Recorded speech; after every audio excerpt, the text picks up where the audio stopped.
Welcome to the New Jersey Morning Show. I'm Lisa Marie Falvo. And I'm Alex Lee. Thanks for joining us this morning. Alex, I'm so happy to be here with you in our beautiful Fairfield studio. I'm so excited. This is a legendary moment. So yesterday, I spoke to American Idol's Constantine Maroulis, and he talked all about what he has going on, including a show happening later today at Bergen Performing Arts Center. Concerts are back in the Garden State, and here is one we are super excited about. Tomorrow night at the Bergen Performing Arts Center, you can see American Idol's Constantine Maroulis headline Foreigner's Journey, which brings together the incredible sounds of 80s rock. Constantine, how are you? Good morning. I'm better now to be with you, Lisa. How's it going? I'm so happy to be joined by you. It's been a year since we've last spoken, so I know a lot has changed. Now, I know Foreigner's Journey, they've had quite a following in other parts of the country, but they tapped you now to be their new lead man. How did that all come to be? Well, of course, audiences have gotten to know me from American Idol, and of course, my work on Rock of Ages. Foreigner's Journey just seems like a really sensible sort of extension of my work in both of those projects. They were looking to take the show to the next level, turn it up to 11. And so they called the kid here, over the shutdown, we worked out a few things. And yeah, the boys are great. They're from Boston. They play huge shows all throughout New England, into the Midwest, all throughout the Northeast. And now, I'm trying to bring a little bit of my energy, hopefully getting them more into the New York and New Jersey area, all up and down the East Coast. It's a lot of fun. I think after a long shutdown, people just want to hear the hits, man, Oh, absolutely. Well, with you, it's being turned up to a level 25, not a level 11. So. Well, this one goes to 11. It goes to 11, so it's one more. It's one more than 10. Yeah, it's a good time. We definitely do our whole own and unique spin on the catalogs. We sort of mash up a bunch of the songs. We add a few other fun stuff. We do some of my originals too. So Foreigner's Journey is a whole new vibe. And tomorrow night is just going to be total fire. I can't wait. Packed houses. People are probably so excited to be. But no one is probably more excited than you. Your livelihood. Live audiences. That's what fuels you. That runs through your blood. You've been without that for so many months. So how rewarding is it for you to be back in front of these people? We all pivot during these times. And I remember when I first, or when I last spoke to you, the sky, it felt like it was falling. My friend had died from COVID. I didn't know really where the industry was heading. So we're back on the road. We got plenty of shows coming up. A lot of fun stuff to do for sure. So I know that besides Foreigner's Journey, you have been busy, which is a testament to you and your talent, because I think what we saw during COVID, those that were able to pivot like yourself, the cream kind of rose to the top. You still kept relevant and got involved in so many other different projects during this downtime, one of which I think is super cool. I've listened to the show. It's great. On WABC. Thank you. Yeah, joining the iconic WABC radio station right here in New York, a station I grew up with, with the Yankee games and pop radio. My father playing Bob Grant. I'm sure some of your audience would know who that is. One of basically the pioneer of talk radio. And to be joining in a music capacity is very cool. We've had a great summer show all season long called Saturday Night Rocks, the Constantine Maroulis show, where I get to basically play anything. We've had amazing guests from Blues Traveler and Spin Doctors, Lisa Loeb, Debbie Gibson, Peloton stars, all kinds of great stuff. We're actually off this week, but we are even changing a few things up. We're going to be simulcasting the show on video. I contribute on the Bernie and Sid show every Monday and Friday as well. And it's just been a lot of fun to join the WABC family. I've loved radio. I love the medium. It's still a super important just medium, and exciting to be a part of it for sure. So definitely, stay in touch. ConstantineMaroulis.com for all things Constantine Maroulis on the Instagram, and definitely look for me all over the WABC Music Radio 77 WABC schedule for sure. Constantine, it's always a pleasure. Thank you so much. I look forward to seeing you in Foreigner's Journey very soon. And thank you. Give a kiss to your gorgeous daughter of yours, who's your exact clone, as I've told you before. Thank Stunning you. girl. Thank you. Oh, here's my other daughter right here too. I don't know Yeah. if you could see her. Oh, adorable. So So precious. What's her name? That's Clara, the dog. Clara the dog. Clara the dog. And finally, go Giants. It's Eli Day. We got to pull one out this weekend. I mean, come on. We really do. I was there for the home opener, headlining the Bud Light sound stage for the big tailgate. I'll be back there a bunch this summer, so look for me, Constantine, and the Frequency. I was trying to bring them some good love, some good vibes. They're doing some good things.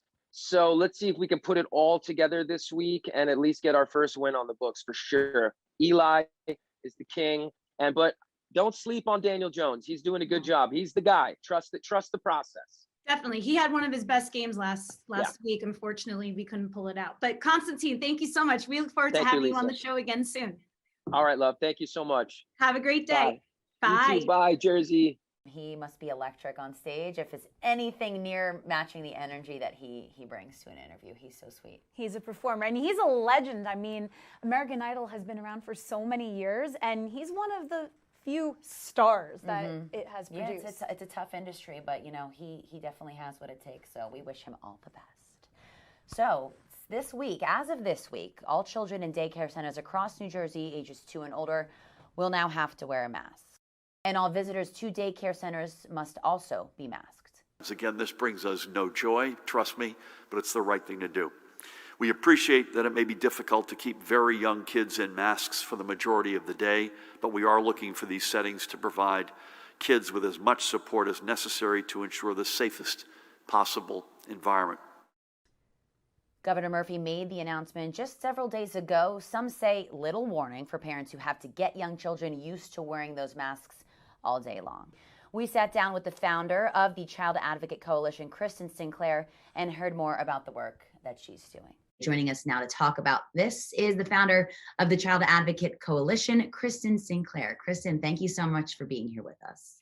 Thank you, Lisa and Alex, for having me on this very important topic. You know, at the 11th hour, I really appreciate the opportunity to speak on it. Of course. So what are you hearing from parents about this new mask mandate, masking children as young as 2 in daycare centers? I call myself a professional daycare mom. I've been in the daycare scene since my son, who's now 7, and I love to talk to the teachers and the directors. So not just from the perspective of parents, but from the actual caretakers, the people who need to put these policies into place. They're devastated. They're heartbroken. So many parents have reached out and said they pulled their children. And I don't want that. You know, it's not that it's all women losing our careers, but who do you think is going to be the one staying home now because we've pulled our children out? You know, it's awful for all of us to have to make this decision, but they're terrified. They can't picture their babies safely in an environment in a 6-to-1 ratio, 12-to-1 ratio of teachers to kids, and trust that no little grape's going to get snuck into the mask and they'll be choking, seizures, asthma, anxiety. So they're terrified. Yeah. Well, the governor says they're extending the same mandate that schools and medical facilities have to follow. Do you think daycare should be treated differently? Absolutely not. And that's why I'm at the daycare that I am at. And I started in July 2020, and it was a mask optional. It was totally fine if other parents felt that they wanted that for their children. Me, I was looking for a place where they could freely hug each other, play, and they had normalcy since July 2020. I love to see their teachers hug them. You know, they're wearing masks. We wear masks when we walk in, but they've been able to rough and tumble with each other and be normal and have not had any issue for any child there since then. So I think it's disgusting to suggest that the caretaking of our youngest should mirror a hospital setting. Okay, valid points. Now, what is your organization doing, Kristen? And are you working with the daycare centers in your work? Yes. So my co-founder is Nick Stauffer, and she's a medical biostatistician of 25 years. I'm an attorney. My firm doesn't do this type of work, but we jumped in together when we found each other months ago, and we've tried to find every single way we can to help parents, teachers, and now this week we figured, all right, we got to help the daycare directors. So I met with my director, helped her write a letter to the Office of Licensing, and we provided her with the statistics to show from the New Jersey SHAD data that only 2, and don't get me wrong, only 2 is still 2 parents who are devastated, but 2 children died from January 2020 to date of COVID-19, whereas many more have died of cancer, suffocation, drowning, accidental deaths, all those things. So to suddenly 19 months into the pandemic with the highest vaccination rate in the United States, where New Jersey is very high, to now decide our 2, 3, and 4-year-olds need to put themselves at this type of risk, it's incomprehensible. So we're encouraging our members of over 6,000 in our NJ Fresh Face Schools group to reach out to every legislature who are all up for re-election this term, get them on the record. You need to put yourself on record of whether you support or oppose Governor Murphy's mandate 264. So there's a lot of phone calls to the Department of Children and Families, and we're supporting the daycare teachers to write, the parents to write, everybody has to stand. This is the line to me, how we treat our youngest. If this isn't the end of Murphy's reign, I don't know what the next 4 years are going to look like. Yeah. What advice would you give to parents who do not want their 2-year-old masked? Well, the Office of Licensing put out their instructions at about 4:00 last night to the daycare directors, and I got a hold of it and posted it in our group. Sadly, they're actually comparing forcing a child to wear a mask with the way you would force them to wear a diaper. They're used to wearing diapers since they were born. So I don't even know who wrote this, somebody that maybe doesn't take care of children. And I'd love to invite Governor Murphy to try to spend a day doing this. But I'd encourage parents to take a breath, not pull out just yet. Go to our website, unmasknjschools.com. I provided a letter that every parent can take for free. Modify it for yourself. Write a letter to your Office of Licensing, write a letter to your daycare, and encourage them to adopt the policies that they've already had in place, and not be afraid that the Office of Licensing has the Murphy police, running through every daycare checking.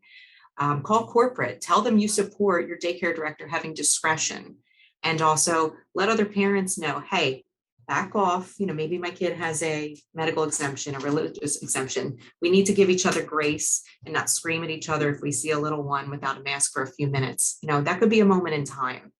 So I think we all make the calls, vote the right way, advocate to the corporations, and encourage the corporations to stand up and say, we can't do this. This is child abuse. And you just said something so important. And I've been saying this for the past 18 months or however long we've been in this thing. You really need to treat people with grace during this time, regardless of, it's crazy to say what side of the fence you stand on with this issue that we are, dealing with as a world. So it's so true. And I really appreciate, everything that you've shared with us. And just one more time, I know you said it, can you just one more time say where we can find out more about you and your group, and maybe if someone wants to get in touch with you? Sure. So Nick Stauffer and I'm Kristen Canabachel Sinclair on Facebook. Our main group is NJ Fresh Face Schools. That's a public Facebook group. So if you're uncomfortable maybe joining something, you can lurk there as long as you want.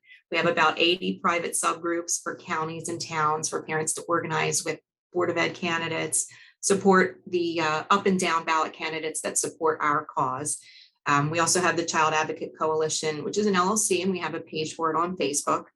You can reach and become a free member of that coalition by going to unmasknjschools.com, and you'll receive our free newsletter, which is almost daily, piles of information, but from my perspective as an attorney mother, Nick's perspective as a biostatistician.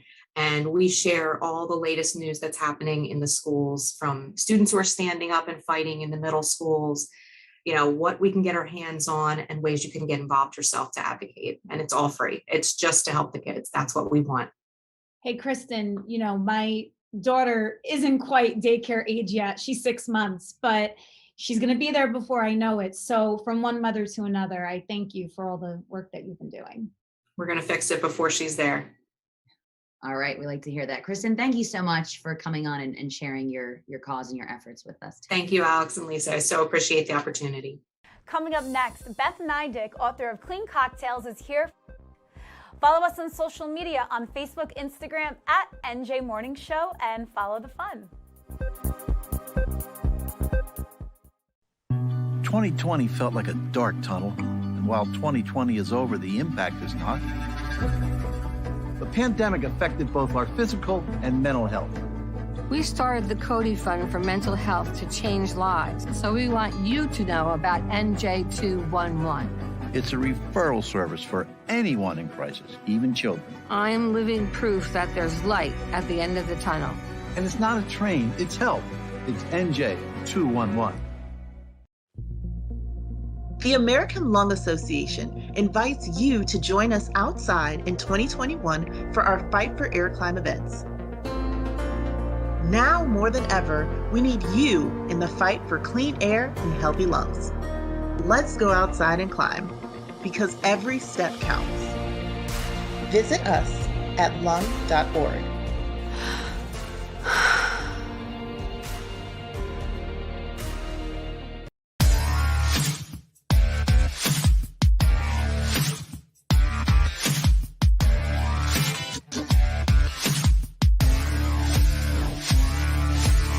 Swing the hips. Oh boy, they weren't kidding. Whew. You're looking for a gold crown. Sure. So you say you're helping people through. How are you doing that?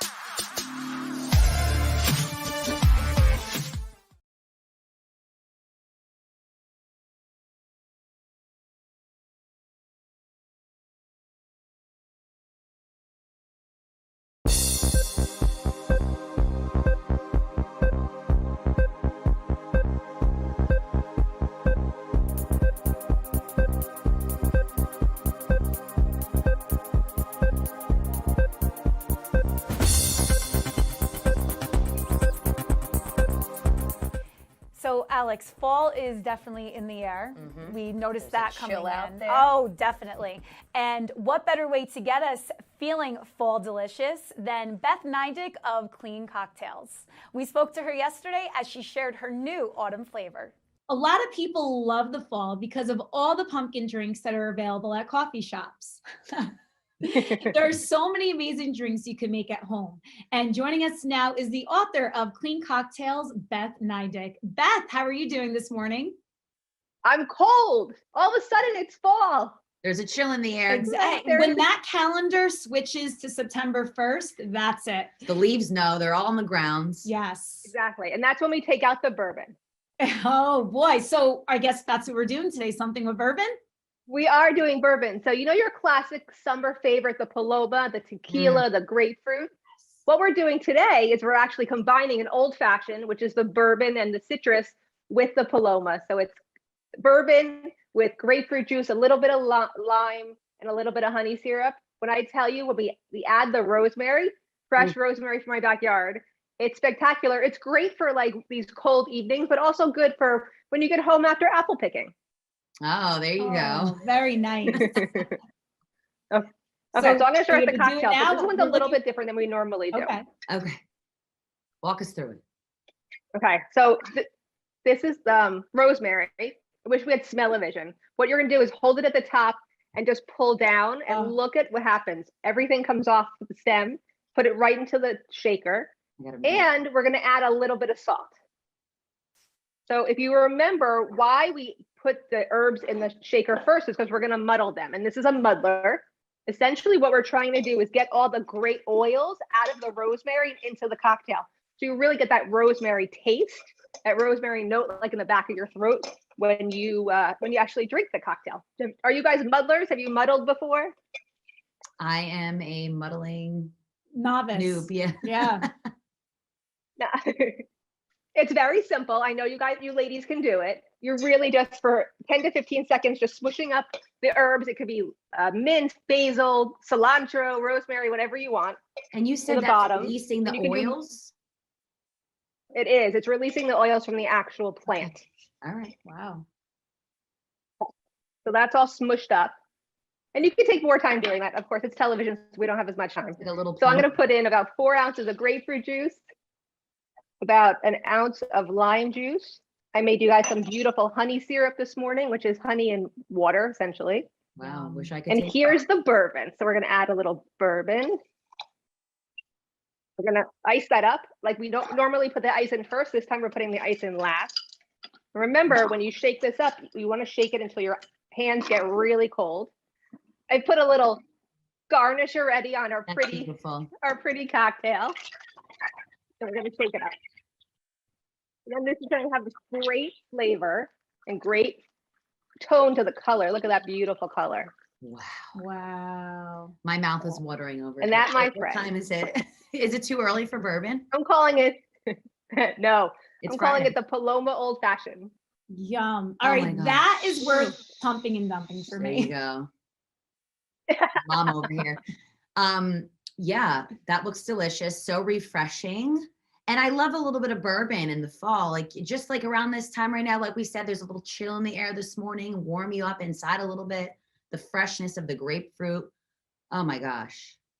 It I'm does, salivating. and the antioxidants in the grapefruit and the antioxidants that come from the lime, not the antioxidants, the flavor that comes from the lime and the minerals that are in the actual rosemary are great to add to your diet. You know, I know alcohol is not great for the diet part of the healthy lifestyle, but when I talk to my clients, like we have to be real. We're not everyone's going to be sober forever. So being able to bring great flavors to a great spirit that doesn't have a lot of sugar to begin with, that's not going to interrupt your body that much, I think it's a great alternative, and also a great cocktail to have Friday night by the roaring fire when it's only going to be 58 degrees. Amazing. love And that. let's be real. Like it has all the health benefits of the other ingredients besides the alcohol, but the alcohol is like for our mental health. We need that. It helps a little bit, you know, but if you want to make this a virgin cocktail, you can add seltzer instead of the bourbon. Iced tea actually would be really great as well if you want to make that for the kids to get them to start new flavors. But I always talk about the flavors for your cocktail. But a lot of people come back to me, they're like, but I'm not a picky eater. My kids don't eat a lot. Like this is a great way for your kids to be involved in something, making their own drinks. I wouldn't call them cocktails. Let's not get close to that. But making their own drinks and making their own flavors. Let's call it a spritzer. Let's call it a exciting seltzer, whatever it is. But getting them to have rosemary and grapefruit flavors, expanding their palate. And if you're an adult who's a picky eater, expanding your own as well. Wow. Where do you get the inspiration for all of these drinks? It's really asking my friends, is talking to people. People DM me their favorite cocktails all the time. And they also ask me questions like, hey, can you make a cocktail with pomegranate seeds? Can you make a cocktail that's lemon, lime, and grapefruit? You know, whatever it is. Can you make a cocktail that's great for Thanksgiving dinner? I get a lot of those questions. So I do a lot of research and I do a lot of cocktail making research. So Saturday nights and Friday nights are very fun in my house because there's usually a plethora of cocktails that I'm trying to keep away from my kids. Okay, well, if you need taste testers, you know where to find us. Yes. I do. Thank you, ladies. Where can people find out more about you? Oh, you can on social media, it's Blue Barn Kitchen and bluebarnkitchen.com. And as always, please go to your local bookstore, call them, they can order you a copy, support your local bookstore nationwide. Actually, international. Oh. Wow, there you go. Go you. Everybody can be making these delicious, clean cocktails. Yes, and I always say to everybody whenever I make these cocktails, please DM me pictures, tag me, let me know what you're doing. Let me know what you're creating in your kitchen and what inspiration is hitting you using herbs and spices. Love it, Beth. Thank you so much. A pleasure as always. Thank you, Beth. Thank you. Thanks, guys. Bye.